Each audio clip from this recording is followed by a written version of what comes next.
Sean, breaking through the noise, serving real talk, the genuine choice. No pretense, no hidden schemes.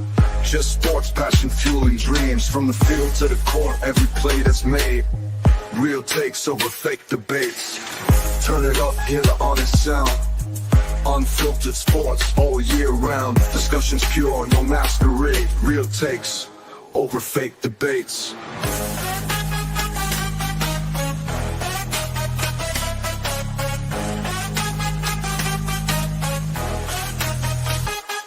Turn it up.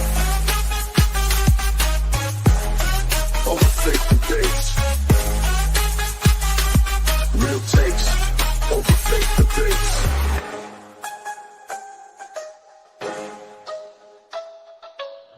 Real takes over fake debates. And we are live. Sbtalksports and Sean Webb, real takes over fake debates. It is Friday. Sean, how are you doing today, man? Doing good, SB. Happy Friday to you. Happy Friday to everyone out there. Yeah, we got an action-packed show today. Appreciate everybody guys watching. Make sure you guys like, make sure you guys share, make sure you guys subscribe and listen to us on all platforms. We appreciate everybody listening on all platforms. And also, you already know the RTOFD membership is up and acting. Please become a member and join the RTOFD family. Perks come with that if you join. Sean, we got a lot of stuff to talk about when it comes to this sports world today. We got some NFL news, we got some NBA news, and honestly, with the NBA news, it seemed like it's more drama than actual talk about basketball. So that's why today I made sure I threw a segment to get us hopefully we can help be a positive push in the agenda to be back more positive when it comes to the NBA. So LeBron James calls out the media because Anthony Edwards came out and said, hey, he don't want to be the face of the league. LeBron had an answer for that, and he actually probably agreed with, or he said, I understand why he doesn't want to be the face of the league. We also got to talk about, we got more trouble with the Suns. It's not just Kevin Durant, Mr. Untouchable, Devin Booker. Then we also got to get into who will be the team on Hard Knocks HBO for anybody out here. It's not an NFL team. So this is the first time we're going to get Hard Knocks without an NFL team. Then we got to go into NFL wish list, off-season moves, and we're going to break this down for you guys watching. The more as the weeks go by, we're going to do it by division, just to give y'all a sneak preview because of move that was made. We will be doing the NFC West today. But, Sean, gave everybody the rundown, but let's go ahead and start with story number one on the list. This kind of was like breaking news, but not shocking news. Joel Embiid is going to sit out the remainder of the season due to a knee injury. Obviously, we know Joel Embiid already has signed an extension. I believe he still got 4 to 5 more years on this extension. And if the price tag of Joel Embiid is going to go up higher and higher and higher. So maybe getting ahead of this to play in the future instead of just for this season, because I don't think even if Joel Embiid comes back 60%, I think the Philadelphia 76ers are cooked. And at this point of the process, it's championship or bust. But what was your reaction to the news? Are you shocked? Are you happy or what? Not surprised at all, SB, by this news.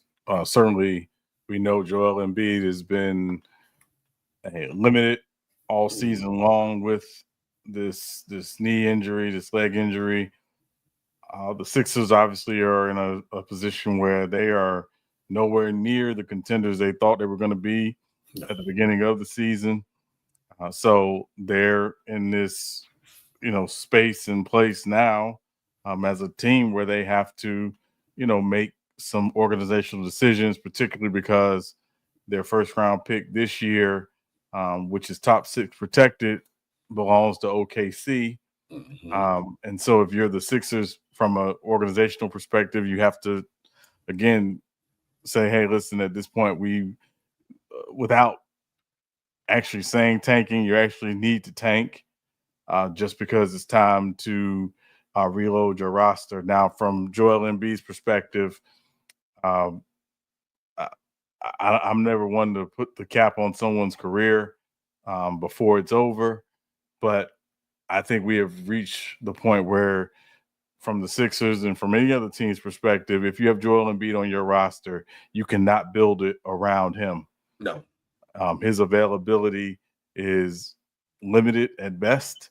And so if you're going to potentially try to acquire Joel Embiid this offseason, which, again, I'm not sure what team would do that, and if you're the Sixers moving forward and Joel Embiid's on your roster, it cannot be Joel Embiid centric anymore. Those days are done, and it's time to own that reality. If you're the Philadelphia 76ers, particularly because Joel Embiid turns 31 next month, and it's probably not going to get better as he gets older. Yeah, I can't see it getting better as Joel Embiid gets older. And I don't think it's at the point of where the injuries have been with Joel Embiid. I don't think it's nothing he could possibly do that's going to change that.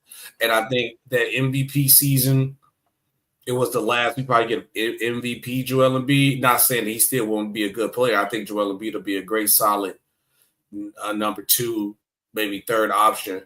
Because even if Joel Embiid hoops good, you can't depend on him to be available for a long period of time. Not for the playoff run, or not for the brutal 82-game season. And like I said, I don't think it's nothing he could do to fix it at this point. I think it's just that bad with Joel Embiid.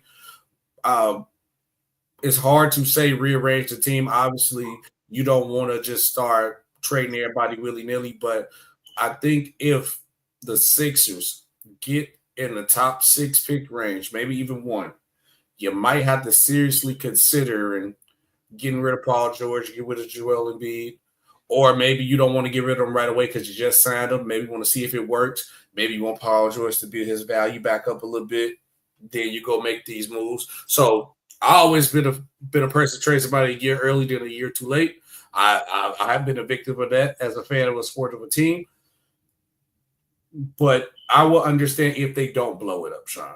Because obviously you invested too much money in Joel Embiid. He's on a contract for a long time, and at the point with his injuries, you're not going to get the true value of what Joel Embiid contract is in a trade right now. And Paul George has been atrocious so far. So I don't believe you'll get the true value of what Paul George could be or what you signed him for. So you might have to be stuck with him to build their value back up. But we will see how it goes. Speaking of another team, Sean,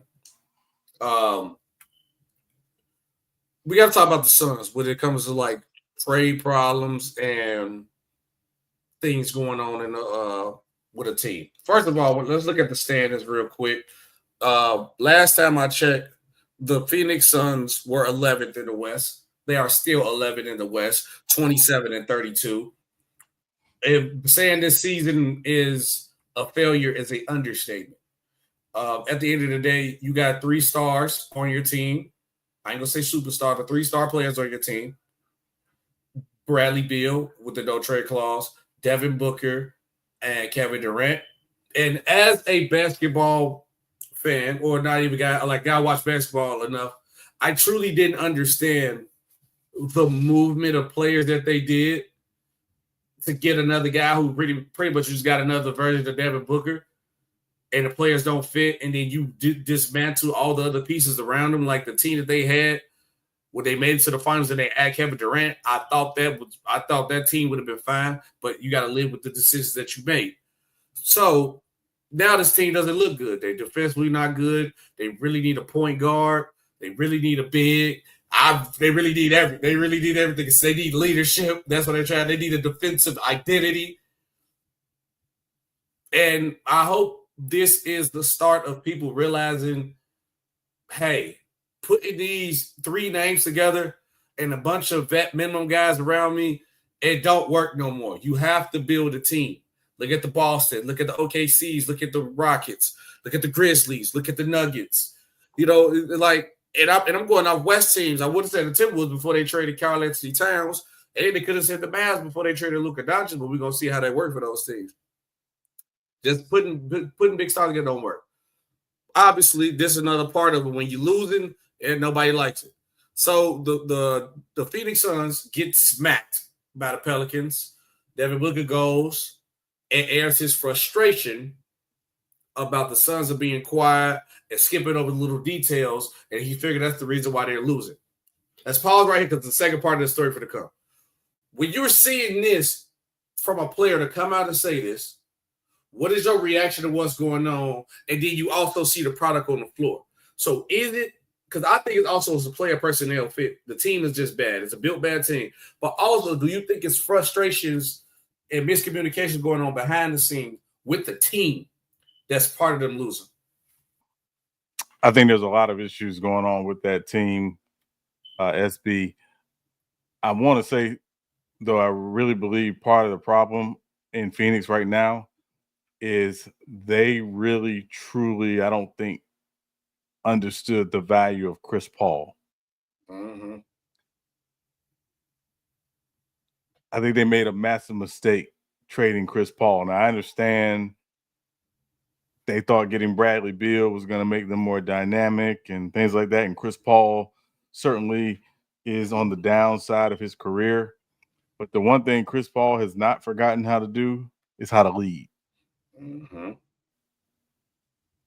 And there were a lot of things I think that he helped to make up for with that team, particularly as Booker was starting to ascend, and obviously they had DeAndre Ayton at the time, and that there were things that he did on the floor that helped them a lot. I can remember a game in particular.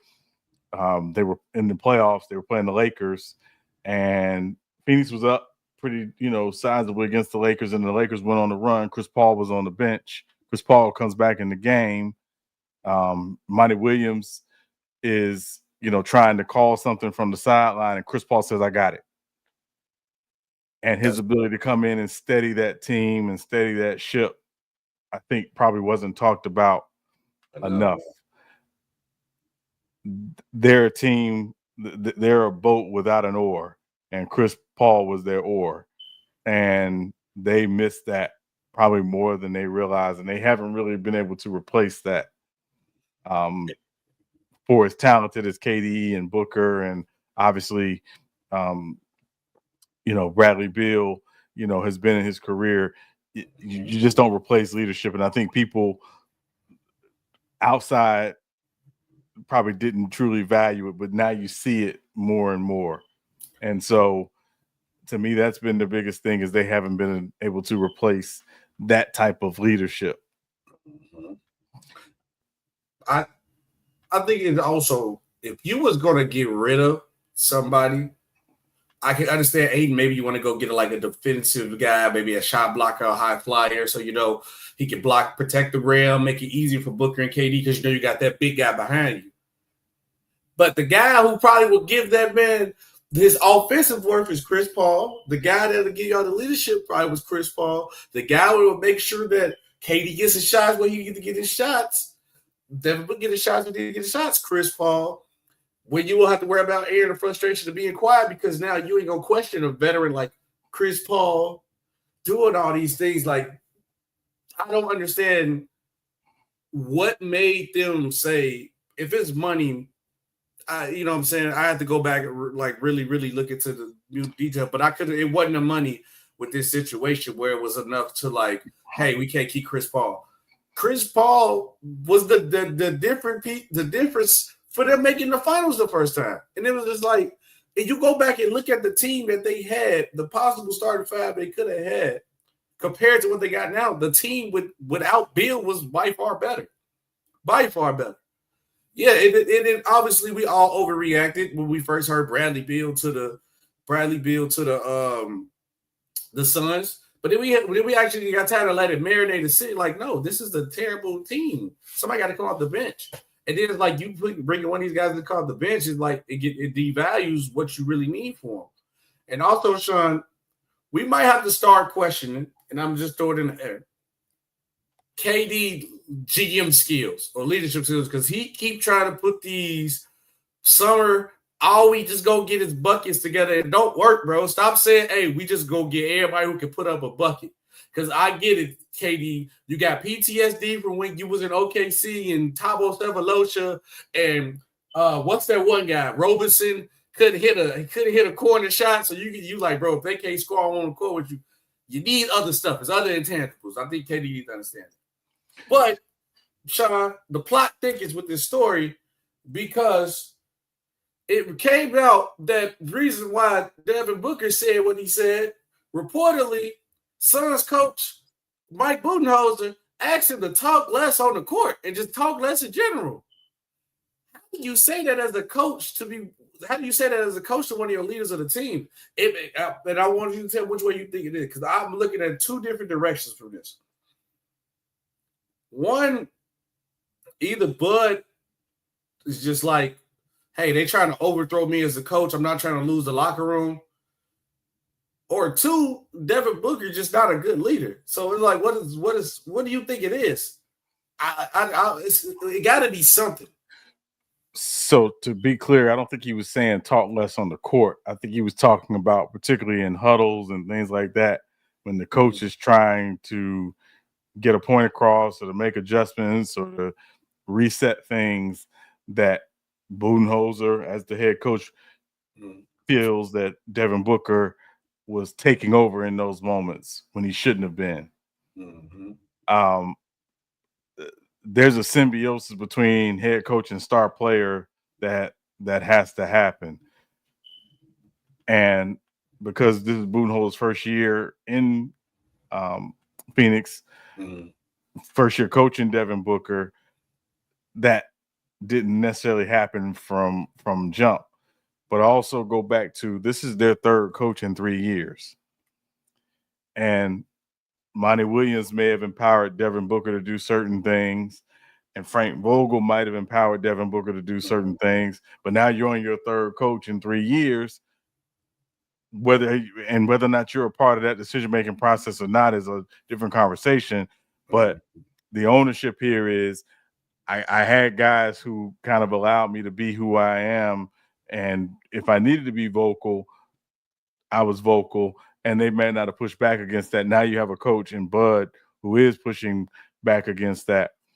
I don't know if this is going to end well overall in Phoenix this season.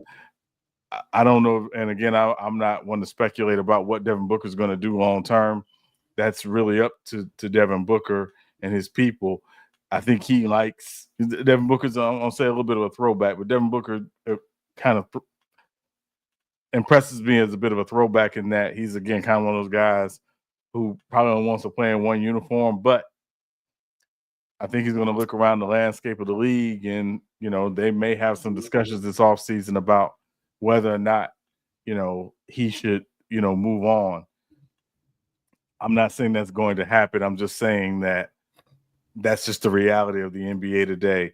So I got to believe that, there's going to be, some real some real hard meetings this offseason.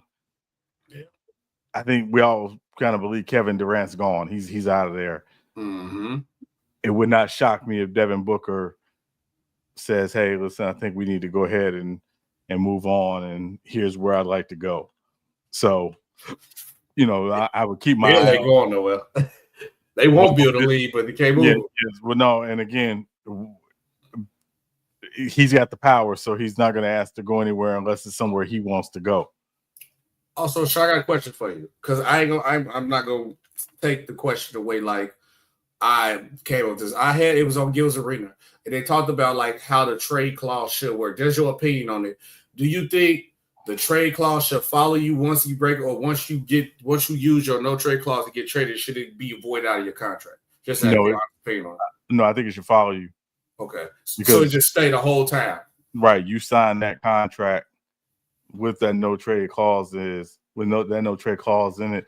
Your contract is going with you to your next team. Mm-hmm. So I think it should stay because it still is a part of the contract. Now, again, if you as a player waive your no trade clause to go to a team, mm-hmm. and part of the contingency of that trade is you say specifically, hey, look, I'm also willing to, waive my no trade clause for future deals. That's a different conversation. But again, it's what I always tell people, it's not trading a player, you're trading a contract.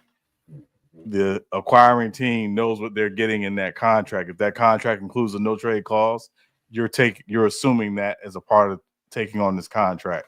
So no, I don't think it should go away if you're traded. Because that was when I seen the clip of it. It was an interesting conversation. It was Kenyon Martin pushing to the issue like, hey, once you waive the no trade clause, it should be waived, like it's gone now. And then instead of just like, okay, now you keep it and you can keep waiving and not waiving it. It was like the theory of the conversation was good. That's why I had the actual opinion on it, because the theory of the conversation was like, that's kind of interesting. Maybe because it'd be like you already waived it. It said it's a no trade clause, but I agree with the fact that you said like whatever you put in your contract, that's your contract. Let's go to some hoops yesterday because we see something sensational yesterday. I caught the highlights of this, but I didn't put it on my bingo board to watch the Warriors versus the Orlando Magic. I'm not going to cap. Once I seen that Steph Curry dropped 56 points, I went and go look at the highlights and check the game. He had 12 3-pointers. With the media stuff and the negativity stuff going on, which we're going to talk to the negative story next. It was like, let's talk a little hoops for a second. Like, let's talk a knowledgeable player. But has Steph Curry got to a point? It's a 3-part question. Has Steph Curry gotten to that point, solidified himself as like a tier 2? We do tier 1, tier 2, a tier 2 type of all-time player. That's like probably like from 4 to like 15-ish or 4 to 10-ish type player all time. There also, do you see Steph Curry continuously playing like this in the next couple of years? And now with the acquirement of Jimmy Butler and Steph Curry looking like this, I'm sorry I had all these questions at the same time, Sean. But now with the acquirement of Jimmy Butler and Steph Curry looking like Chef Curry, how legit of a chance do they got to win the championship this year? Or it's just smoke and mirrors?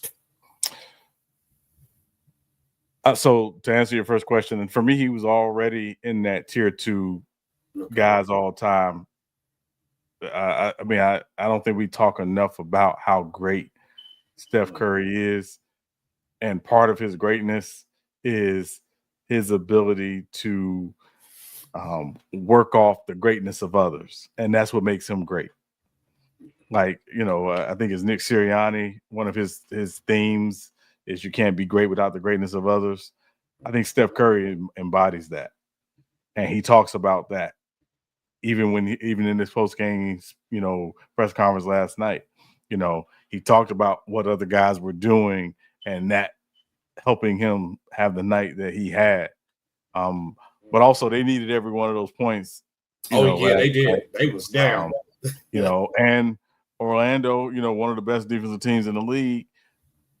Not to take away from what Steph Curry did, but you saw how much they missed Jalen Suggs last night, probably more than ever. But the greatness of Steph Curry, I don't think was ever in question for me. So last night was just kind of this is Steph, and he's going to have moments probably up until he hangs them up that he'll remind you that he's still Steph. It's not every night, and he can't have 56-point games every night because that's just not reality. But he will remind you from time to time that it's still Steph Curry. Yeah, it's going to be a recipe for disaster. Yeah.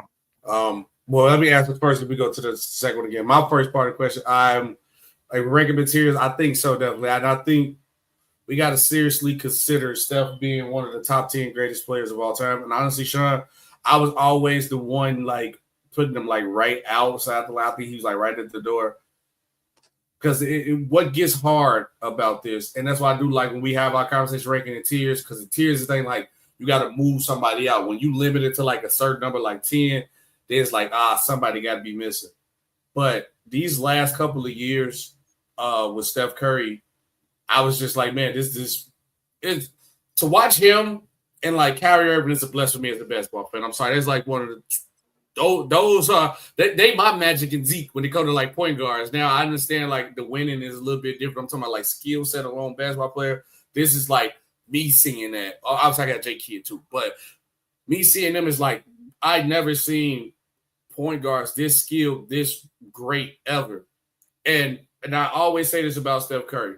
I have never seen a guy who wins an MVP a unanimous MVP at that, and becomes 2 times better than he was when he won an MVP. I can't think of no player that won an MVP and became like 2 times better player. Way better player. Steph had flaws. He was strong enough to finish frame consistently. You question his clutch ability. You question, like, can he take over a game consistently? Literally had all that to his arsenal. I if I'm wrong, anybody see this or anybody in chat listening, tell me a player that you've seen won an MVP and became 2 times better than he was when he won the MVP. I have never seen it ever. Steph is like ridiculous. But now, the second part of the question. Obviously, Steph Curry is getting in his later years. Obviously, we appreciate this. What's going Steph? Olympic went crazy, still doing the same dynamic now. How much more of this do we have with Steph? Like, I still think Steph, with his jump shot, he could probably play another 8 years solidly. Like, you know, he could go like how the Ray Allen was, come in, knock down the jump shot like that. But at this stuff we see it right now, legitimately, how many more years of this you think Steph could pull off? I mean, I think some of it's going to depend on the continued growth of the players around him. Obviously, for me, a guy like Kuminga, as he continues to ascend, presuming he's, you know, still going to be a big part of Golden State's future, I think that helps Steph more than, you know, maybe some might realize. You know, it's the I've always compared this iteration of the Warriors to the Spurs with Tim Duncan, that as Tim Duncan got older, they were able to supplement with younger guys, the Kawhi Leonards and et cetera, et cetera. That to me is kind of what I'm looking for with this Golden State team.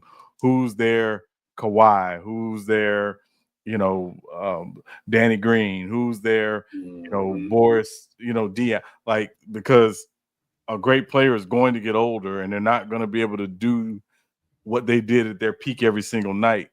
But their ability to be great is to figure out, here's how I can still be great without necessarily dominating the box score. And so for me, that's the next iteration for Steph.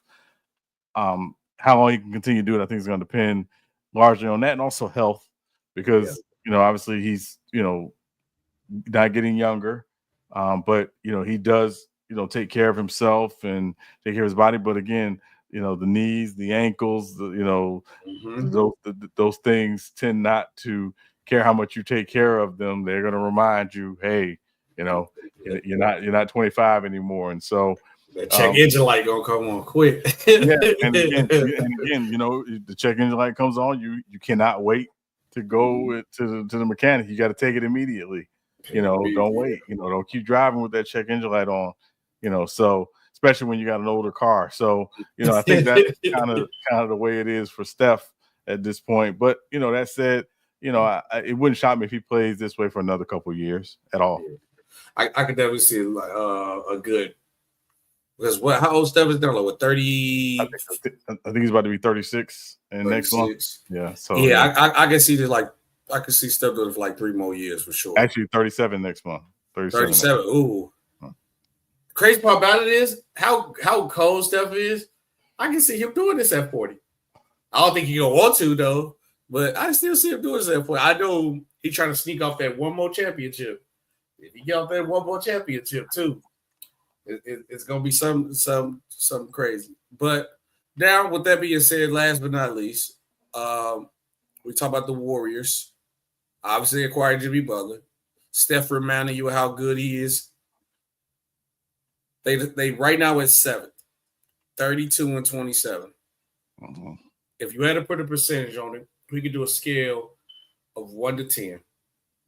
10 being the highest, 1 being the lowest. What is your chance of them truly, not even say winning a championship? What is their rating of being a championship considered? How legit are they or continue for a championship? Or is it just smoke and mirrors? I think it's 6 at best. Okay. They like another team in California, their lack of size is a massive issue, and that tends to catch up with you. Yeah, there's certain things you can do to kind of, you know, hide that on a night-to-night basis because you're not playing a team, you know, 4 out of 7 games. In the playoffs, that tends to catch up. So I would say 6 at best. Short of them, finding, some big that, just way massively overachieves. I just think their lack of size is going to catch up to them at some point. Yeah, I like that take. I had to go pretty much around that range, 6 to 7. I'm gonna say 7 because I do agree with the lack of size thing with them. And then it's like if you run into the Nuggets early, I think that'll be a bad matchup. But when I'm looking at the top of the league, and if they end up with the 8th seed or the 7th seed, or even if they end up with the 5th seed and match up with the Lakers, now you don't have that problem with the Lakers. Only team that I'm really nervous and concerned about them for is probably the Nuggets. But with that experience, with everybody on this team, where their main 3 core, with the Draymonds, the Jimmys, even though Jimmy ain't won, he led a team to a final twice, and Steph Curry, and the dynamic of, okay, we're gonna outrun you, and we're going to run our offensive sets to where we're gonna make you take the big off the floor. Will teams could stay consistent? Because the Warriors going to go on their runs. It always happens. Will teams stay consistent and just keep the big on the floor? That's the only thing that works, because the Warriors make people change the way they play. And with the experience and how dangerous the Warriors is to make teams change the dynamic of how they play, making teams go small, I go for me. Now, Sean, we got to go into one of the main parts of the stories that we talk about real quick, because obviously Anthony Edwards brought up the fact of him being the face of the league. Obviously, Anthony Edwards has been working on a lot of things that he needs to work on because he been getting fined a lot for a lot of the stupid stuff, texts, how he talking to media. You see here, young guy, still immature. But it was a question coming about being the face of the league. He said, no, I don't want to be the face of the league. You can leave it up to Wemby. And a lot of other people don't realize, like, a lot of other stuff comes with the face of the league, being the face of the league. So, obviously, with LeBron James being the face of the league, he actually commented on it, and I want to see your reaction to LeBron James saying Anthony Edwards don't want to be a face of the league. No, Ant already said he don't want it. I know. Yeah, Ant said he ain't trying to deal with that shit. And I mean, Channing Frye said it the other day too. Like, I mean, it's unfortunate, but like, I don't know why do you want to be the face of the league when all the people that that cover our game and talk about our game on a day-to-day basis shit on everybody. You have that responsibility. It's just weird. It's weird energy from the people that I don't know. Channing, he said it. He said it perfectly. Couldn't say it no better. But Ant said he don't want it. I mean, obviously, I didn't ask for it, but I knew there was a responsibility for me, not only to my family, my friends, my community, and whoever that was going to follow my journey throughout my career. Not only in Ohio when I started there, but all over America and all over the world when I traveled all over the world. So. Sean, I let that clip go out because LeBron said one thing very important. One thing he said that was very important in that clip, that was at the end. He said, I didn't ask to be the face of the league. It just pretty much just happened. But I understood responsibility come with it. Problem number one, and then I'm going to get to the statement of what LeBron said on his side. Problem number one, y'all asking everybody to be the face of the league. It happens. The guy takes the throw naturally, becomes the face of the league. LeBron didn't ask. He said, hey, LeBron, be the face of the league. No, he stepped up to the plate when he just became the face. And at the end of the day, fans control basketball. The people is the reason why everybody making so much money in the league. The people made LeBron the face of the league.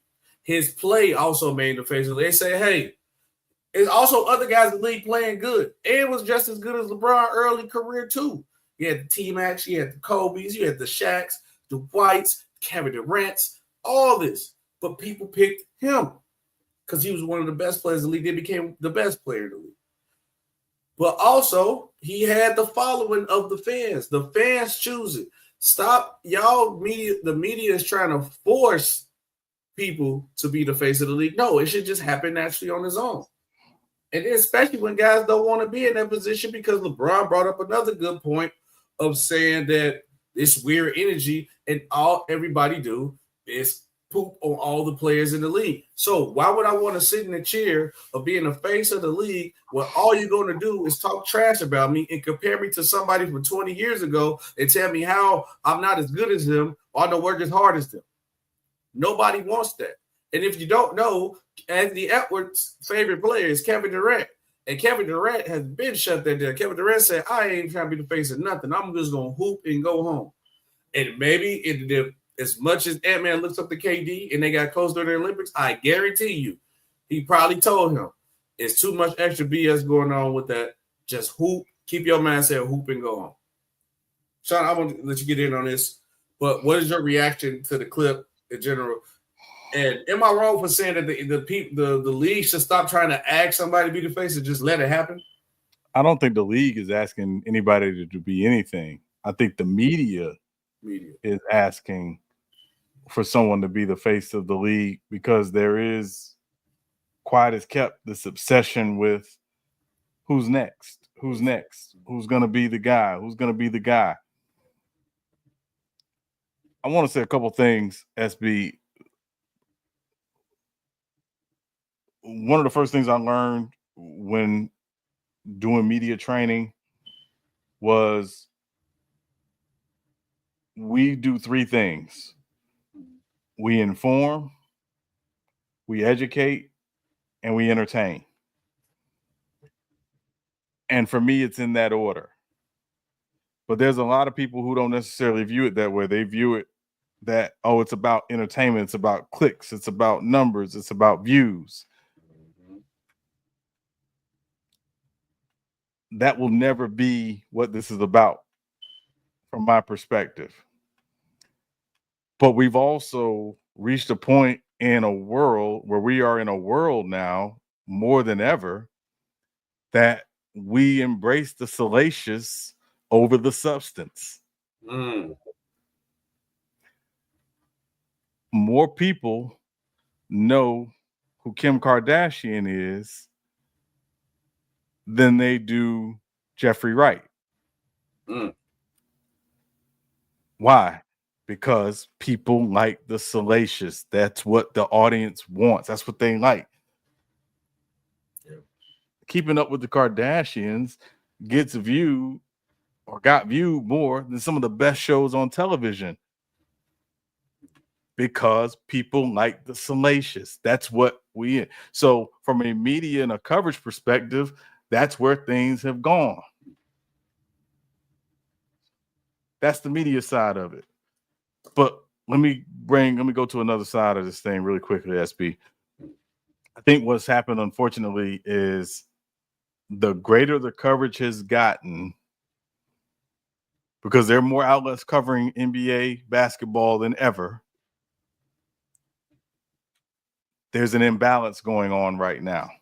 Yes, it is. And the imbalance is the salacious and the discourse over actual basketball discussion and analysis. Yeah. Who's responsible for that? The media. And then also, I mean, because I'm going to put this tweet up you sent me. The crazy part about it is, I don't know why LeBron didn't say no name directly, but I can 100% tell you he's talking about ESPN. Yeah, now. But the person, one of the people he talking about ESPN controls what the show talks about on a day-to-day. And might I say this? And I know we get to it because I want to talk about this week. Might I say this? If you having a discussion, and all the sports discussion, imagine we do a show too. Y'all go back and look at our episodes me and Sean do. We bring up some drama stuff, but we keep stuff about the game.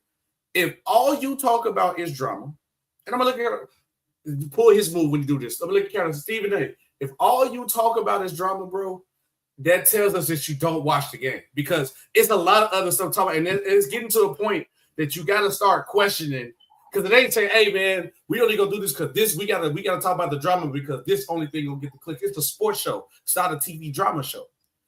And that make people start to believe, and I'm even starting to believe it. Like I said, I respect Stephen A. grind because I know the backstory, how much he grind to get to the point. Respect to you, brother. But it seems like he don't watch the games at all, Sean, to me.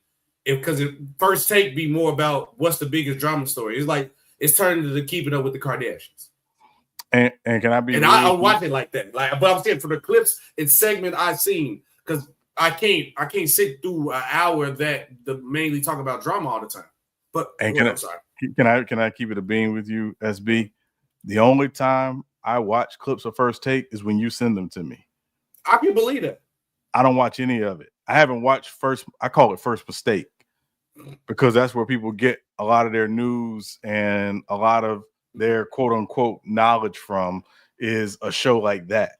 Mm-hmm. And for me, it lost a lot of credibility, when Max Kellerman left. That was the only time I could actually halfway stomach it. And even then, that was at question sometimes because some of the conversations and some of the debates would just be like pointless. Pointless debates, yep. And I feel like he probably forced Max to say some stuff because when Max left, he didn't have them crazy takes no more like he was on First Take. Yes. Now, let me also say this really quickly, and I want people to understand something very, very quickly. LeBron James is a billionaire. Yes, he is. Part of why LeBron James is a billionaire is because of this type of coverage. Mm-hmm. And because of the interest of the league that the media is a part of putting out and helping to generate. Yeah. So you got to be very careful when you have wholly profited from this age that we're in, probably more than any player of the last 20 years, and it's only going to get worse. So this is where I push back against what LeBron is talking about because he's profited from it. Oh, a lot. Wait till he retires. It's going to be even worse. So I want people to really understand that. And again, this is not me coming down on LeBron. I have all the respect in the world for LeBron and for guys like LeBron who started from the bottom. Now they're here. So I will never, ever, ever disparage that. But I do want people to really, truly understand that you've profited from it, right? So to be hypercritical of it in the way that he is, again, is a little bit of an oxymoron for me. But this is where I also want people to truly think about it, because again, I'm not completely absolving the players and the game today from its part of this. People will take the salacious, or people will take the stuff they don't like and make that the sum total of what somebody says about them. But in all the stuff you don't like, is there anything they said in their synopsis, in their opinion, in their diatribes that has some truth in it? Yeah. That's the part where I think the players have to take a little bit of ownership, because again, it's easy to say, oh, I just don't like what so-and-so said. Well, hold on. Let's look wholly at what so-and-so said. Did so-and-so say anything in that has some truth to it? Because if there is, pull that piece out and use it. That's the side where the players have to take some ownership, and I'm not sure they're necessarily doing that from my perspective. But go ahead, SP. It is funny because I'm going to pull up the tweet now, because the problem is that what I see though, right? Because in another clip, I ain't pulling up the clip of Stephen A. But if y'all seen the clip with Stephen A. talked about this segment, right? And how and people was bringing up like, hey, we compare too much. At the era, they like you down about comparing him. Stephen A. literally proved LeBron point because he started talking about the segment and then literally compared him to Jordan and then literally talked negative about him. He was like, bro, that's the problem. Even it got to a point where Wendy was like, I understand why we talk about how LeBron has profited so much money off the negativity and the allure, because you want to get that casual fan base who don't watch basketball every day, or them old fans from the 90s or the 80s era who don't refuse to watch basketball but care about it enough to keep up with the drama and what's going on. So you got to keep them there. But also you got to keep a balance. You got to keep that balance of basketball and what we still talk about. It's still sports first. It always should be sports first. And if the drama is good enough to collab with the sports, yeah, keep it balanced. You got to find a balance in it. I just feel like it's just too much more negative and Kardashian-like stuff going on. And the basketball is like here, literally. Because somebody dropped 56 yesterday, and he probably only had like a 3 to 4 minute probably segment, or any other shows only probably talked about it for like 2 seconds. But then we talk about more about 30, 40 minutes of the show. We talking about LeBron drama. And let me just say something really quickly, SB. And I think, again, this is where the media has not done the best job of clearing this up. There's a difference between covering sports and covering a game. Mm-hmm. The game is only 2-3 hours. Yep. Sports is everything that happens around it. That's where sports media is. So if it's related to a sports figure or a sports team, or that invariably makes it a sports story, because we know this person from sport, from the game. So I think to your point, and I think the issue for me anyway, part of the issue for me is, yeah, there's a massive disparity in terms of how much these guys cover the game, but a lot of them don't cover the game because, frankly, they don't know the game. Mm-hmm. They ain't watching. They don't know the game. So again, who's making the decision to put these people on television? They're higher ups who are saying, hey, they got this huge social media following and they get this number of clicks and they drive this much traffic, so that's who we put on. So Stephen Laude drives more traffic than Tim Legler. Yes, he does. But most people of any real serious acumen understand that Tim Legler talks about the game. Not that he doesn't talk about the sport, but he's talking more often than not about the game. He's breaking down the game. So that's where I think the issues lie. And I think we didn't get here overnight. This has been a slow snowball building for some time. Also, Sean, because I know you hit home on these points right here. Matthew Perry got a question. He said, do you guys think there's a race component into this that's going on with the problem? I do, to a degree, and I want to be very, very clear when I say to a degree. I think the racial component comes into play when, more often than not, those who are covering the game don't necessarily, the percentage of those covering the game are not necessarily reflective of those playing the game. Mm-hmm. So when you look at some platforms, and I'm going to be very, very frank here, a lot of platforms who put people who like you and I on their platforms is because they played the game. Mm-hmm. But someone who doesn't look like us are not on there because they played the game. Okay. So that's where I think the racial component comes in. I think we in Black History Month, so I'm gonna say this because I don't care. Yeah, it was all out there. From a black perspective, there's not always been the willingness to accept black intellectualism over black athleticism. Mm. Mm. Mm. That's true. Hey, that's true. Look, if you want me to go display the sport terms, I can tell you sport terms. Hey, what y'all just said, if it would be out here, they would rather have us at wide receiver than have us at quarterback. They would rather have us at small forward instead of coaching the team. You know what I'm saying? Like that. But also, Sean, we got to get into the rest of the tweet because LeBron responded even more. So he's doubling down on it. And I think with LeBron, what we see now, because I know he's getting close to the edge. Close to the end. So I thought he's going to be vocal more. Do you remember? And this only reason I say, like, when people try to chase these ratings and say, like, oh, man, if you don't have a negative, majority of stuff, the negative and the controversial stuff, nobody watch our show. even though this was a JJ Redick job interview, we make jokes about that. But that Mind the Game show was literally all basketball talking to breath of fresh air, and they did numbers. Now, most people try, but it's LeBron show. It don't matter, but people still tuned in to listen. And if you look at the comment section of the show, they tell you like, oh, this is a breath of fresh air. We needed this because it was just like this drama-filled show is clouding up the actual product of basketball because now you're making people hate the game of basketball. But I want to go to these LeBron tweets after the point because he even doubled down more and said, read it right here. Exactly, made my point. But anyways, happy this convo has started. It ain't about the face of the game. It ain't about one person or one show, which is true.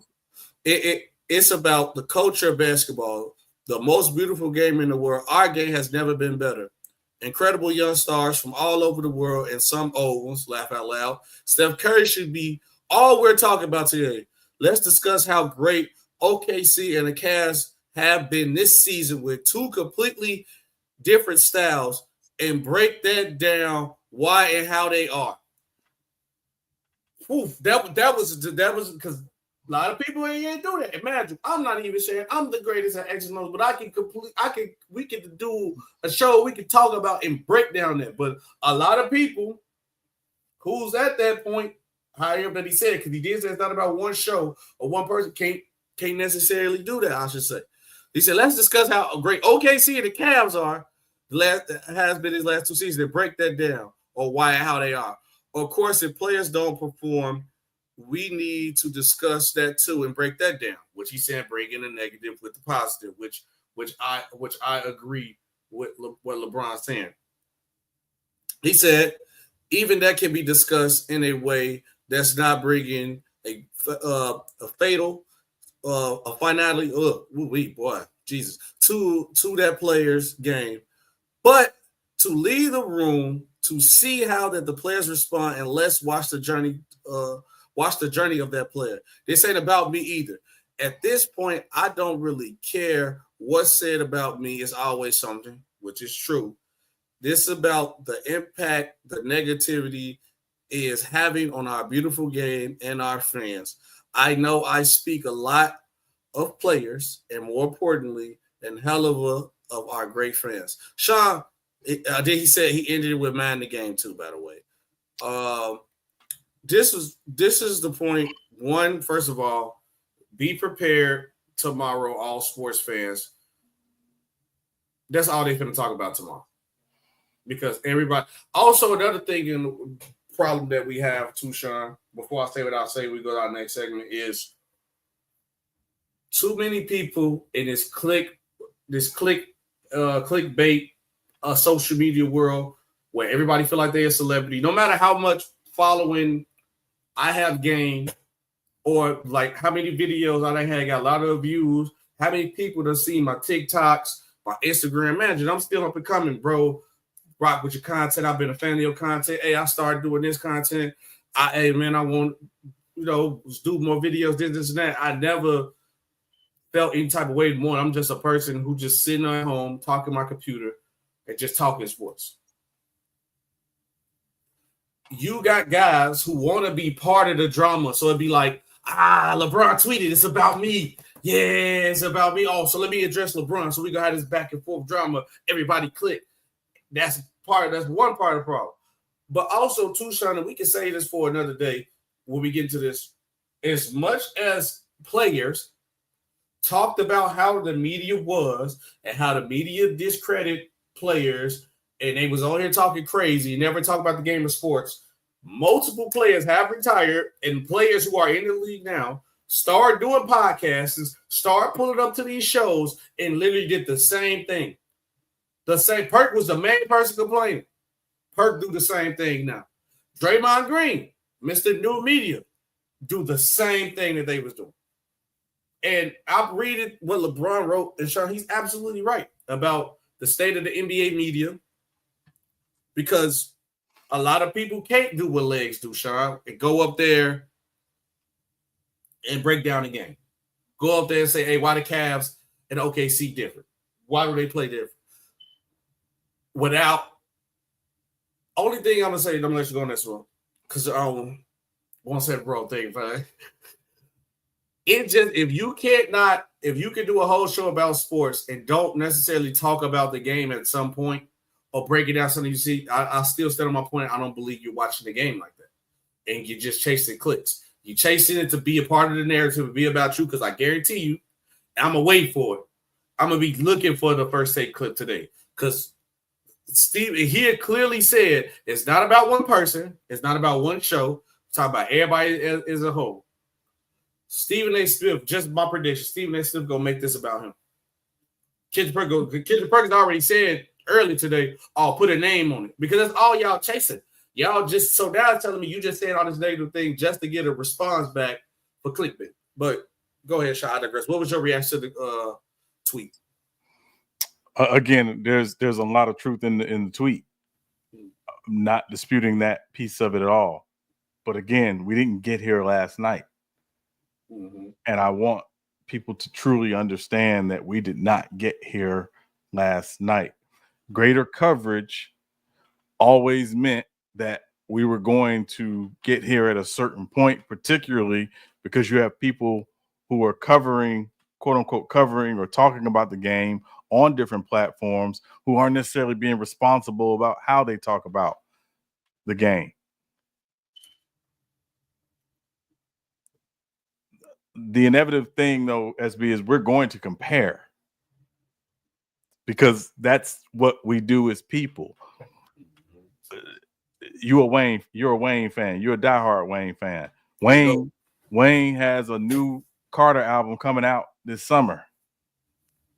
You're going to listen to the album. I know you are. But you know what you're also going to do? Listen, compared to the old one. You're going to compare it to the previous Carters, because one, he called it a Carter album. So which he shouldn't have. That's what we inevitably do. If you see someone who has the same gravitas and has the same cachet and has the same, swag, whatever you want to call it, of someone previously, you're going to compare it. Yeah. Now, here's the thing. And this is where, I have to push back a little bit against LeBron. You got a $90 million shoe deal before you played an NBA game. Mm-hmm. You wore number 23. Not one, not two. You wore 23. Mm-hmm. You were saying, I'm me. You've lived up to it and then some, but you were saying, I'm me. I'm next. I'm ready. You literally have chosen one tattooed across your back. Yeah. So you wanted this level of attention, and the greater the attention, the more you got paid. So that's where, again, I will push back. Now, again, I'm not saying that the media doesn't need to be more responsible about how they cover the game. They do. The media needs to be more responsible, period. Yeah. Period. But this is what the audience said they were okay with. Mm-hmm. When you click on it, when you open it, when you view it, when you watch it, when the watch hours are what they are, you're saying this is what you're okay with. Yep. You're saying this is what I like. This is what I'm into. So if you want to help change the paradigm, change how you do it. And that's the part that I think, again, we're not talking about enough, right? We're not talking about this enough. And until we do, this is going to continue to be the way it is. So, right. And then it's like, if we were doing like real text over fake debates, and like before then, what got me into like this and end up going to media school and get into this, because I used to, like I said, my girl used to hear me debate sports. Me and my boys on the game talking, or I'm on the phone talking. We talking about the game, arguing about teams, what our team's gonna do, this and that. She hear me listening to different sports radios when it was like, what I'm saying, it was actually a good listen. So I ended up getting into like for that, and I understand like, yeah, everybody chase the wire, which I think that is the problem sometimes. I think you chase the watch hours more than chasing the content, because once you build, the problem is once you build your foundation off that, you have to keep doing that, and that's going to define your show. So stop everybody telling me, "Oh no, man, you have to do it." You don't. Y'all built y'all show up there because y'all want. If y'all want to quit, go ahead. I just can't consistently do that. Like if we want to do a real takes on fake debates, I probably wouldn't. I'll probably still watch sports like I always do, but I'll probably wouldn't listen to the media stuff because I look and see what stories they're talking about, so I understand. Well, okay, what's the hot topic right now? And it's been stories. There's been a good hot topic, and me and you both are just like, no, it ain't even worth talking. That's just like unnecessary. Just not really a good sports story. I get why y'all doing it. Okay, LeBron there, this going on. Why is we even talking about this? This ain't that serious. Because this story, only reason why we really did this is because this is a growing conversation that need to have, and hopefully it fixes what we getting on the media side when it comes to basketball for both sides. Can I say two quick things, SB, real quick? I think there's a difference between talking about a story, because that's what some outlets do, but what has become the news is, what did so-and-so say about said story? Yep. So if I turn on Get Up on ESPN and Stephen A said something on another outlet or another show on ESPN that Get Up wants to talk about, they will make that a segment of their show. Mm-hmm. That is the problem. So it's not about the story, it's about what did so-and-so say about the story. And that becomes more the story than the actual story. The second thing is I grew up going to the barbershop. I still like going to the barbershop, albeit not as much as I used to, because it's a very different environment now. Yes. I had the pleasure when I was a kid growing up in Orlando.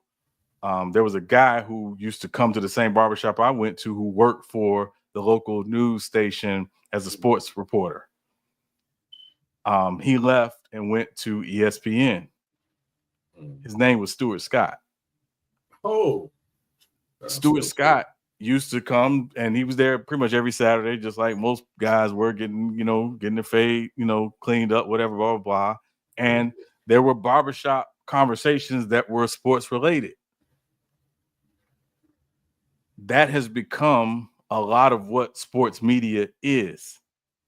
That's okay to a point, but that can't be the sum total of what sports media is, because that's not informing, and it's in a lot of cases not really educating. It's entertaining, and that's what has, I think, surpassed the informing and the education. I had a show that I produced and a long time ago called The Fanalizers. My original idea was that we would shoot the entire show in a barbershop. And after doing some research, I said, no, we can't shoot this entire show in a barbershop. We'll do a segment where we're in the barbershop. This was long before LeBron and them had the shop, y'all. So don't think I stole it. All right.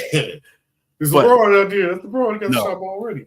No, but we shot a segment in the barbershop where we would go to a local barbershop and we would just kind of hang out, and folks would come in and barbers would be talking boxing or basketball, football, whatever. And we would shoot it, we would cut it together, and we would make it a part of the show. But it wasn't the sum total of the show. The sum total of the show was mostly we were in studio with some opportunities to interact outside of the studio.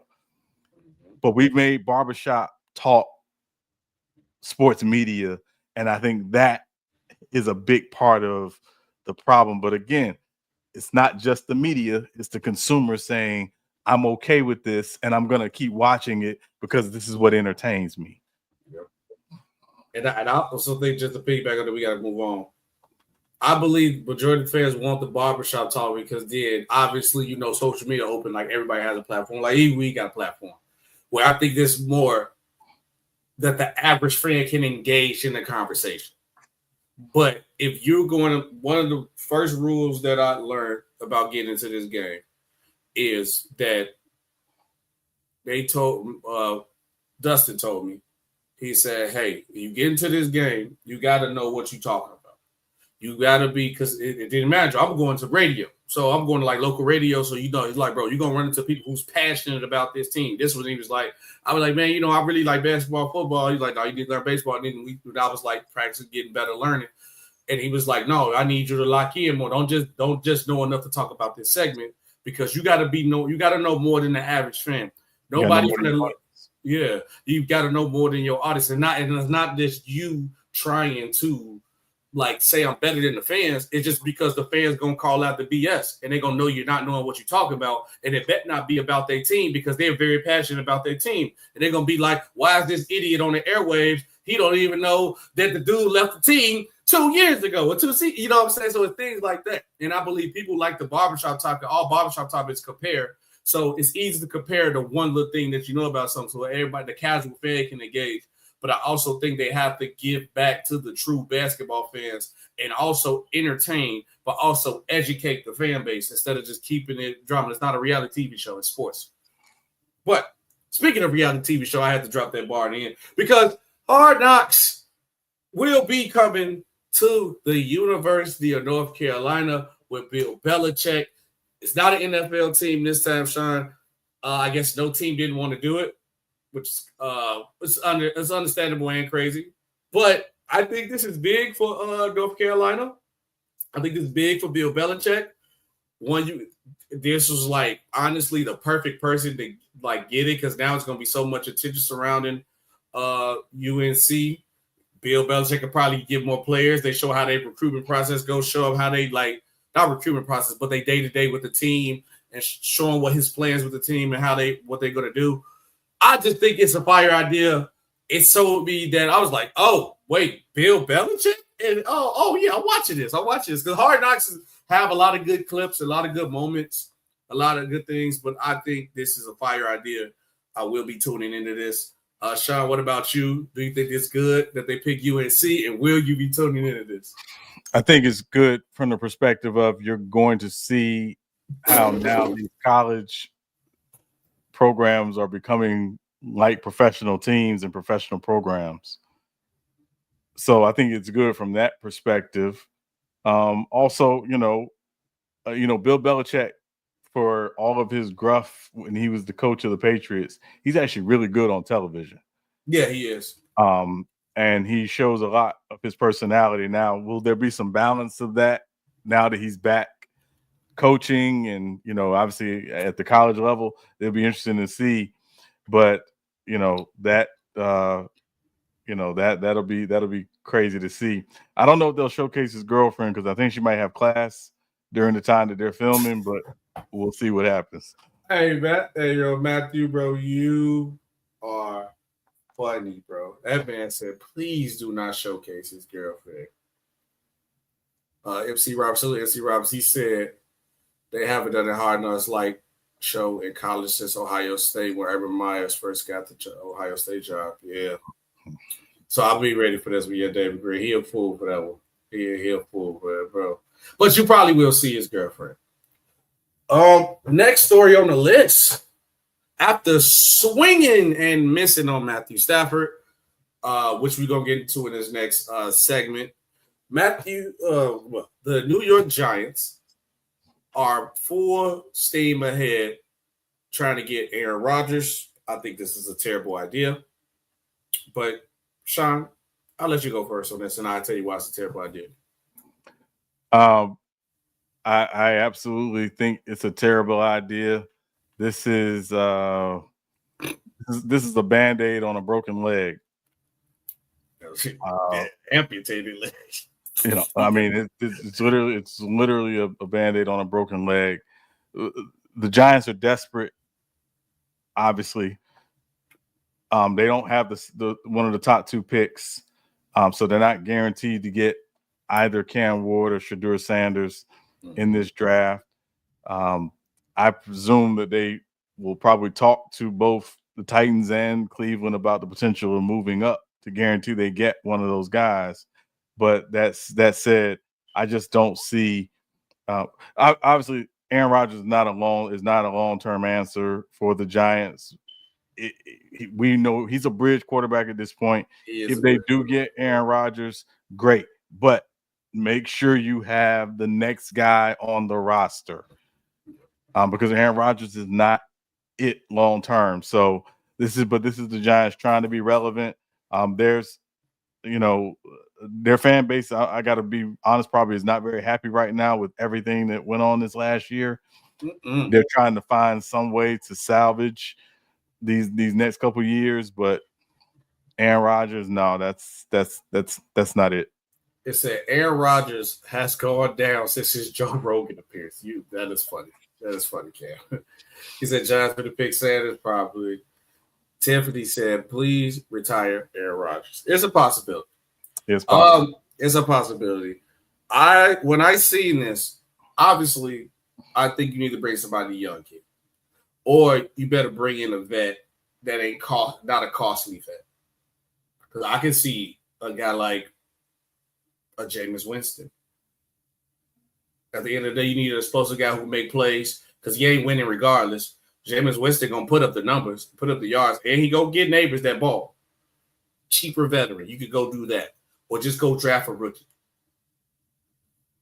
The problem is, the main problem that I have with them trying to go for Aaron Rodgers or anybody else at quarterback, your line is trash, and I mean the line is not good. Does I say trash? The line is not good. And you're going to bring a quarterback in who cannot move anymore. And he just injured his leg like 2 seasons ago. So you go bring a guy in who's not mobile at all. And if you see what happened with a bad line, you might get injured again. So you're going to overpay for a guy who with the possibility he's going to get hurt again. It's a bad idea written all over it. It's going to be a waste of contract. It's going to be – you don't want a Kirk Cousins situation because at this point, Sean, I think teams just love getting away money. We're going to sign somebody to a big contract. They don't do good this year. We just going to take the cap hit and just pay them. If you're just giving away money, then go right ahead and sign Aaron Rodgers. But I think it's 100% no. Said Aaron Rodgers needs to retire already so he can come hang out with Pat McAfee on the show. He might actually do a better job on the Pat McAfee show because it's not a good situation out there for Aaron Rodgers to go to. Aaron Rodgers needs to go to a team, right, with a dynamic running back, so he could just like Tom Brady did later in his career, dynamic, just hand the ball off and to make the passes when you make the passes.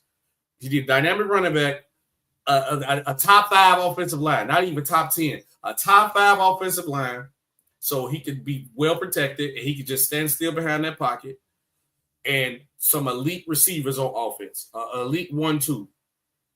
What team is available right now that got that need a quarterback? You might as well retire. If you don't have that, it's no point in signing Aaron Rodgers. And it's sad to say Aaron Rodgers at that point in career, Sean, that's what he needs. He need the Philadelphia Eagles, and they ain't giving them Jalen Hurts. He need that. You ain't getting that, brother. Now, Sean, go to another quarterback. He said, Darnold, I think, Darnold ain't going nowhere. The Vikings going to resign him. And it's going to be a short-term deal so JJ going to get his time. Now, speaking of other quarterback, because now we got to get into this story, then we got to get into our off-season's wish list. But also, Matthew Stafford, which was all the drama, Phil saying that he was going to leave the Rams, and which me and you both alluded to last show. If you see that, like the best fit for him is honestly where he's at. But we had to pick somewhere to go. He made a decision, but we both agreed that he should be with the Rams. That's the best place for him to be at. The Rams have reconstructed Matthew Stafford deal. He will be staying with the Rams. He got a 2-year contract worth $90 million. A lot to pay for him, but he wanted his money. He got paid. Do you think this was a good move by the Rams and Stafford? Yes, I think it's a good move for both sides. I know we're going to get into the Rams along with the rest of the NFC West here in a moment. But again, as we said Monday, and I don't want to overly go back into this, there was no better place for him to go. And, the Rams, by virtue of the division, that's probably the place that they still have the best chance to win the division. Which again makes him a playoff team. So no reason for him to go anywhere. No, one I think it wasn't no place. It wasn't no reason here to go nowhere else. Because any other team is like, you go either go in a tough division win or you go with a team that's worse than what you got. Just stay put where you at, and then like if you go back and look at the division, it was a close division, and they can still win the division now. We don't know what's going to happen this offseason with these teams in this NFC West. But we're going to be a shot for to get into right now. But they won the division with 10 games. You can do it again. But I think I had the grade A+ by both teams because the Rams couldn't afford to lose Stafford, and Stafford couldn't afford to go to no other team. So, guys, me and Sean will be doing our NFL offseason wish list and predictions. Obviously, it's going to take a long time to go through every team. So we're going to break it down by divisions as a countdown to the NFL draft. So by that time, we done with every team. So every episode, we're going to be doing this. So first up on the list, we would do the NFC West. Since Matthew Stafford was in the news, we decided to do him. Pretty much how we going to do it is we going to analyze the team. We're going to keep it short, simple, and brief. Three things that the team should do. That's it. Also, you guys should participate in the chat. Let us know when whatever team bring up what 3 moves would you do. It could be 1, 2. Let us know. All right, Sean, since we already talked about Matthew Stafford, NFL offseason wish list and predictions on the Los Angeles Rams. The Los Angeles Rams have they $43 million under the cap. Yes. Key free agents, I believe that they lost will be Witherspoon. That's a DB. Bobby Brown, that's DT. They just re-signed Jackson, offensive tackle, and they lose DeMarcus Robinson as a wide receiver. Mm-hmm. And they use outside linebacker Michael Hotik. I believe I said that right. Those looking like the only pieces that they lost. If you was the Rams, what is the 3 moves you doing? All right. So, yeah, you mentioned SB. They have $43 million in cap space. Mm-hmm. The first move the Rams need to make is to add to the offensive line, particularly on the right side. Mm-hmm. For me, they have a late first-round pick. Draft Cameron Williams from Texas. Offensive lineman from Texas. His comp is another Cam Robinson. He could be a really good right tackle. Still young, doesn't have a lot of experience, but a guy who could be, their long-term answer at right tackle, as they've now committed to Alaric Jackson at left tackle. Second, I know they just re-signed Matthew Stafford to a 2-year deal, but let's be very, very honest. Matthew Stafford's at the end of days at this point. So yes, he is. Find your heir apparent quarterback in the draft. You don't have a lot of money to go out and spend money in free agency to sign someone, so find someone late in the draft. The quarterback for me for the Rams in this draft is Will Howard from Ohio State University, right? Mm-hmm. Guy still, developing, but, again, not a guy that you're going to ask to come in and start from day one, but as a developmental prospect behind Matthew Stafford. Will Howard from OSU, big arm, good athlete. Again, got to clean up some of the decision making, but that said, could be a really good prospect long term for the Rams behind Matthew Stafford. And the third thing, pour out the cup on Cooper. And add a second Kyron to your offense. The Kyron I'm talking about is Kyron Lacy, the wide receiver from LSU. I know there's some legal issues right now around him. Apparently, there's some belief that could be cleaned up by the time the draft comes. Mm-hmm. If that is the case, he's probably going to be there, probably in that second, third round range. His draft comp is Stephon Diggs. Yes. You put that young player on the other side of Puka Nacua, get your next phase of your wide receiver core ready in Los Angeles. As you try to push them to go back to the playoffs next year. So those are the 3 moves that I would like to see for the Rams this offseason. Okay, I want to beat a dead horse, but pretty much we was kind of on the same page. Obviously, you get Matthew Stafford back. I was definitely going with you got to add something to that O line. Definitely on the tackle side. You need to buff it up in the draft, but obviously, like you ain't got that much money. My man said it is because my 3 things to go about it is they need somebody on the O line, need a receiver, and I would love for them to add another DB or somebody else on that defense. So from those 3 options is what I'm going. Whatever the best quality that you can get in free agency, I say go for that, and you get money. But the next 2 positions, I will go get it in a draft.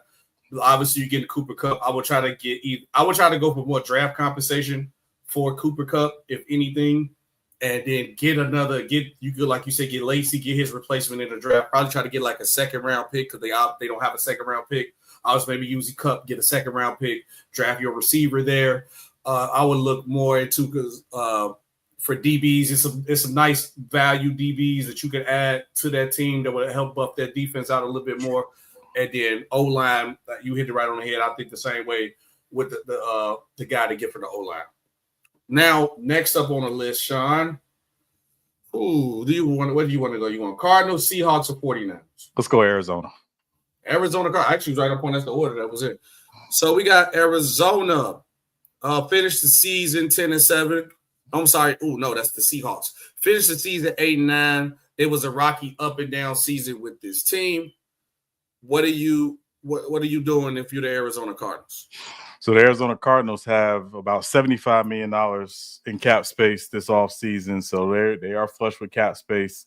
Yes. They're looking at their cap situation. They actually got a pretty clean cap in terms of their largest cap hit, obviously, is Kyler Murray at about $43 million this season. So, and their next, I think, highest cap hit after that, I think, is around $16 million. So they're in a really good cap situation.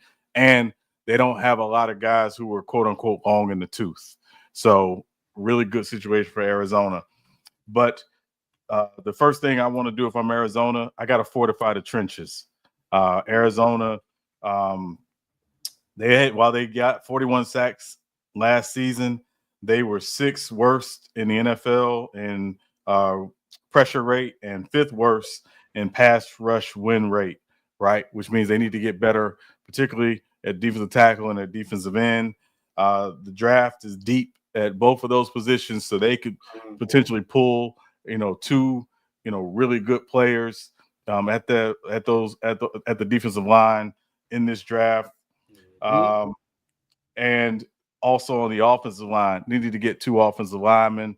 Yep. I would say definitely get an offensive lineman in free agency, a guard, especially because they're going to lose both of their starting guards from last season. So my choice for them is sign Will Freeze from the Indianapolis Colts. Young guy, he got hurt last year, missed most of the season, but a really good offensive lineman, and I think, again, could help, fortify the interior of their offensive line. The second thing they need to do is to address their inside linebacker, middle linebacker position. I think you can re-sign Kazir White. Again, really solid, really good player. You know him well. SB played for the Chargers for a few years. But, obviously you want to think a little more long-term there. So I'd like to see them draft from Oregon, Jeffrey Bassler from Oregon on day 2 or day 3. Prototype, athletic, really good in coverage, still learning, to diagnose plays better. But again, a really good young player to add to your linebacker room. And then the third thing is draft a wide receiver on day 1 or day 2. They really did not use Marvin Harrison Jr. As best they could last season. They were trying to make him just really simply a deep threat, where Marvin Harrison is really great at the intermediate routes, the comeback routes, things of that nature. So they really need to draft a wide receiver day 1 or day 2.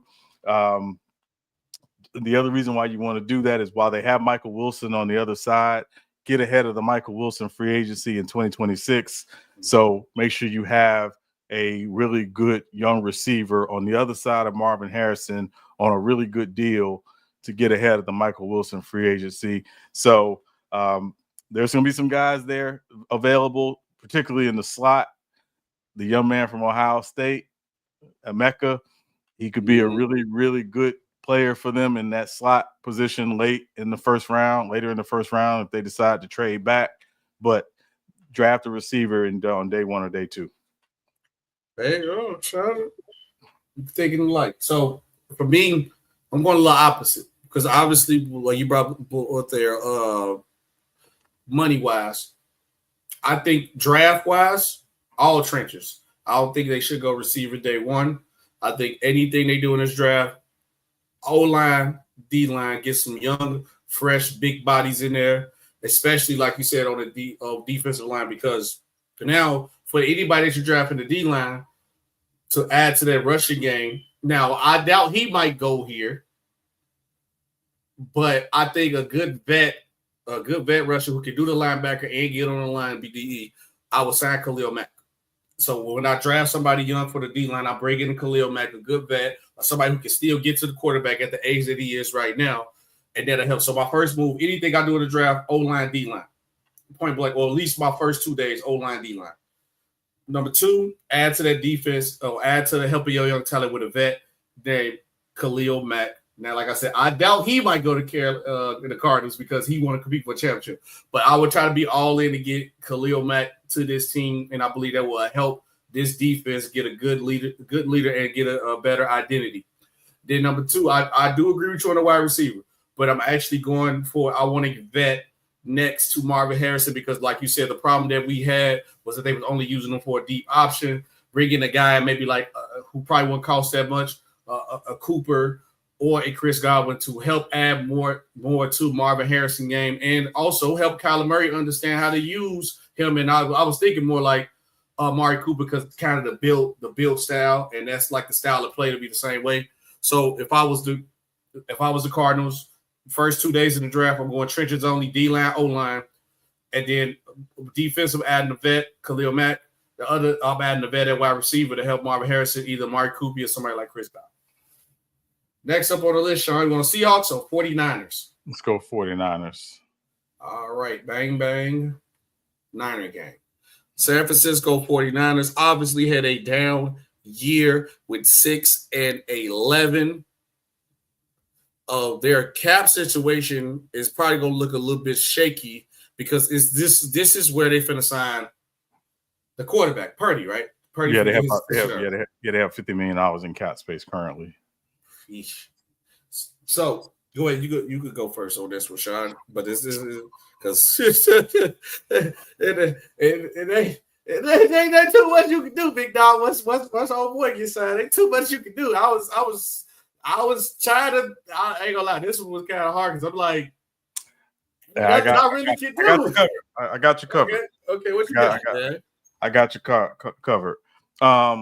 Number 1, they need to update their will. And what I mean by update their will is get their next Trent Williams, draft Will Campbell, the offensive tackle from LSU. Get your update your will. Trent Williams still playing at a high level, but Trent Williams is also 37. Yes. Let's just be very honest. Probably not going to play forever.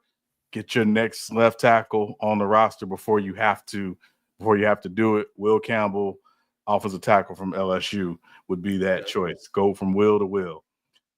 Next, make Carlton the fresh corner in Santa Clara. Sign Carlton Davis from the Detroit Lions.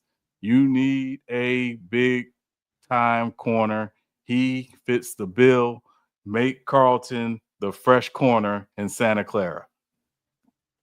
And third, Brock ain't that Purdy. Structure his contract similar to that of Jalen Hurts. Keep his cap number low. It's not about how much you pay him. It's about the structure because you have to be in the position where you can continue to add talent to this team. So we know Brock Purdy's going to get a bag. That's great. Wonderful for him. Use the Jalen Hurts contract structure as your litmus for how you want to structure that deal to keep the cap hit and the cap number low. You got to get ready to write a big check up front. but you want to be in the position where you can continue to add talent to that team, even with Brock Purdy making, $60 million a year or whatever the annual salary is going to average out at. So Brock ain't that Purdy. Keep the cap number low, structure that deal to make it team friendly. Okay. So what I had wrote down was pay Brock Purdy and pay for the rest and pay for it. That's literally I was like, pay Brock Purdy and pay for that decision. So obviously you got to play Brock Purdy. I would say try your best to, like you said, reconstruct that contract as team friendly as possible, or you're gonna have to understand that this team is not going to be good. My second thing I wrote down, because I was literally like, bro, I don't really know what they can do. They got problems everywhere. My second thing I had, because I only got two things for them, like Brock Purdy contract, and two, whoever you lose, try to get compensation for them. Something. It could be a draft pick, anything. I'll just say, if anybody you have control of losing, obviously free agency is different, but anybody you have control of losing, like that, like Deebo Samuels, things like that, try to get something in return. That's all I have. Because at the end of the day, after Brock Purdy contract, everything's going to be draft wise because they need everything. DBs, O linemen, D linemen, might be receivers soon. So this team, which you see the consequences of going all in, but at the end of the day, they still got a Super Bowl appearance. It's just the back end of going all in. So you got to – sometimes it might be better with addition by subtraction. So hopefully that works out for this team.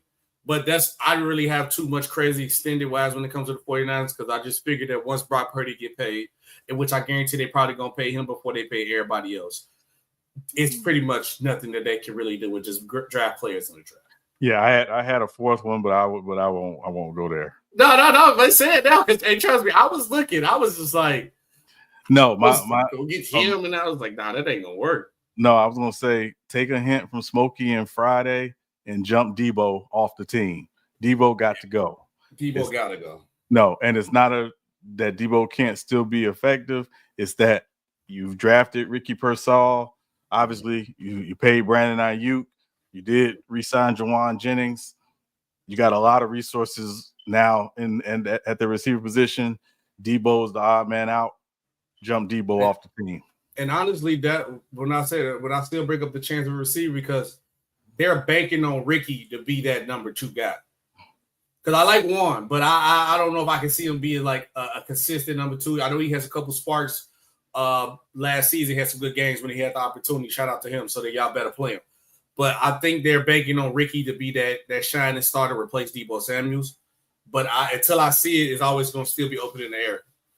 Last but not least, we got the Seattle Seahawks. The Seattle Seahawks was definitely iffy year with them too. There's one of them teams that was up and down. They showed flashes to be good, flashes to be bad. They ended the season 10-7. Almost made the playoffs. So what are you thinking for the Seattle Seahawks that they need to be done, Sean? So the Seahawks are actually currently over the cap. So they're gonna have to make some decisions. They're about almost $7 million over the cap. They have to get under the cap, obviously, here very soon, before the new league year starts actually. So the first thing I'm doing is I'm extending Geno Smith and DK Metcalf to lower their cap numbers, to lower their cap hits. Mm-hmm. And I'm going to cut Tyler Lockett, Draymond Jones, and Uchenna Nwosu, right? I'm going to cut those guys. Those guys they're taking up a lot of your cap. They're making a lot of money to get under the cap. Extend Geno and DK and cut those 3 guys, right? That is the nature of the beast. They understand where they are. They need to make those moves. The second thing I'm going to do is I'm going to draft 2 offensive linemen and 2 defensive linemen. They have got to replenish their trenches as well. This is going to be, I think, a very big theme in this draft, SB, because again, when you look at the Eagles and how the Eagles won the Super Bowl, the Eagles won the Super Bowl and they dominated the way they did this year because of their ability to dominate the offensive line and on the defensive line. So I think you're one of those teams that if you don't have guys on both sides of the trenches who dominate, you need to put resources in that. And the Seahawks need to put resources into their offensive line and defensive line. And the last thing is sign Trey Lance in free agency. He will be very inexpensive. Sign Trey Lance. Geno Smith is 35 years old. He is not getting any younger. Trey Lance was a top 3 pick for a reason. Bring him into your program. Let him compete to be your backup. But at the same time, you want to draft a quarterback on day 3. And Kyle McCord from Syracuse. Really good prospect, potential prospect. Again, not the cleanest prospect, but you need to start preparing for your future post Geno because, again, Geno is mid-30s, coming up in the late 30s now. It's time to start getting ready for post Geno. If you're Mike McDonald, see if you can identify your next quarterback, in this free agency and draft all period. So I'm signing Trey Lance to an inexpensive deal, and I'm going to draft Kyle McCord on day 3. Yeah. Okay. We kind of was on the same page a little bit. I wrote, if you will not reconstruct her, we sending you under. So we're going to let it out there. Hey, look, anybody want to help the team? I done see my team do this with the Chargers. Obviously, we kind of like you brought up Tyler Lockett and all the other guys. They'll when I'm like, hey, look, T, reconstruct the contract so you can stay. But, yes, reconstruct everybody. Go to everybody. Hey, look, man, we over the cap. Who want to reconstruct their contract and we can possibly keep you on this team. Also, too, I know Geno is going to be one of the guys that they're going to be extended. Draft a quarterback. Draft Geno's backup. Now, I didn't have the guy from Syracuse. I had the guy from Texas. I said Quentin Ewers. I said take Quentin Ewers late in the draft. And then for me, I clicked the wrong link. So obviously you cut whoever don't want to get reconstruct, re-sign Geno, draft his backup. And for the Seahawks, I think you have to buff the D-line. And when I was thinking about buffing the D-line, I also thought about, or anybody rushing, I thought about Khalil Mack. I thought about a Josh Sweat. Thought about Hassan Reddick, even at linebacker. And that's why I was like, get a cheap vet on the D-line or rusher. That's all I went for. That has been our wish list and predictions for the NFC West. Make sure you guys comment down below and let us know what would you do if you were each team in that position. Obviously, me and Sean was kind of a little bit on the same page with this one. Might be a little different later on. We'll definitely see. Imagine what if the Seahawks, well, they can't afford. I'm saying, what if like the Seahawks or one of these teams trade up and get, well, it won't be the Rams. Trade up and get one of the other quarterbacks. So, like, what the 49ers say, you know what, we ain't going with Brock Purdy. We finna go ahead and take Shedeur Sanders or something, but he ain't going to be that low. That ain't going to happen. Last but not least, Sean, we got to talk about a legend who has finally announced her retirement. Diana Taurasi has decided to retire at the age of 42. Dang. She had an MVP, 3-time WNBA champion, 11-time All-Star, Rookie of the Year, 14-time All-WNBA, 2-time Finals MVP. She made the WNBA. I guess it's the top 15 players all time. Then she was in the top 20 players all time. WNBA top 25. Obviously, Diana Taurasi was known as was it again the White Mamba? Was it what nickname was? The White Mamba. Yeah. So people called her White that. Mamba. White Mamba, yeah. Yeah, obviously a legend in this game. Hall of Famer, future Hall of Famer. No doubt if she's not in yet. No, well, she will be. Yeah, she just retired, but yeah, she will be first ballot, no question. What was your reaction to Diana Taurasi retiring and what we will remember her as? Diana Taurasi, obviously one of the greatest women's players ever. I don't believe in universal GOATs, SB, but obviously when you talk about her era of basketball, college, professional, Olympic, she is the arguably the greatest of that era. And I think what's probably not talked about enough of her is, she was as equal parts competitor as showman. She liked to kill whoever she was playing, but she also liked putting on a show at the same time. And I heard an interesting story about her real quick. Apparently during when we had the bubble for the WNBA, the ladies are standing in the same bubble with, the refs and the officials and things like that. And of course, they're all in the same hotel. And there was a call in the game made by a ref on Diana Taurasi, and she didn't like it. And she was arguing, and she was like, "I'll see you in the lobby." She was talking about the lobby of the hotel because they were staying in the same hotel, which never happens. So, Diana Taurasi, again, you just talk about competitors, just one of the best competitors that there is. And again, one of the people who helped lift the women's game in this century up to another level. So shout out to her on her retirement. Yeah. She said, "I'll meet you in the lobby." Yeah, we gonna chop it. We gonna chop it up in the lobby. Don't worry about it. You ain't called that foul. Don't worry about it. I'm gonna come see you. Yeah. I'm gonna see you. The white. Shout out to the white mamba. Happy retirement too. Sean, it's been another great episode of Real Takes Over Faith the Base. Appreciate you guys watching with us. Make sure you guys like. Make sure you guys share. Make sure you guys subscribe. Sean, episode 47. Who you got? Got the great Mel Blunt. The great Mel Blunt. I like it. I'll pick this player because he got a cold nickname, and I'm always gonna rock with him because he was lockdown defender during his time. Gotta go AK-47. Andre Karolinko. The coldest nickname. One of the, and especially the air we have now, people says it, but I'm sorry, AK-47 is a cold basketball nickname. Yes, and also had one of the most interesting setups with his wife. If you're not familiar with that, but it's over there, the airport question thing. You talking about that? No. He has a hall pass once a year. Oh yeah, the hall pass. Yeah, shout out to Miss Karolinko. She already know. Look, don't worry about it. You wasn't a big. You on the road all the time because that was like you ain't got no excuse.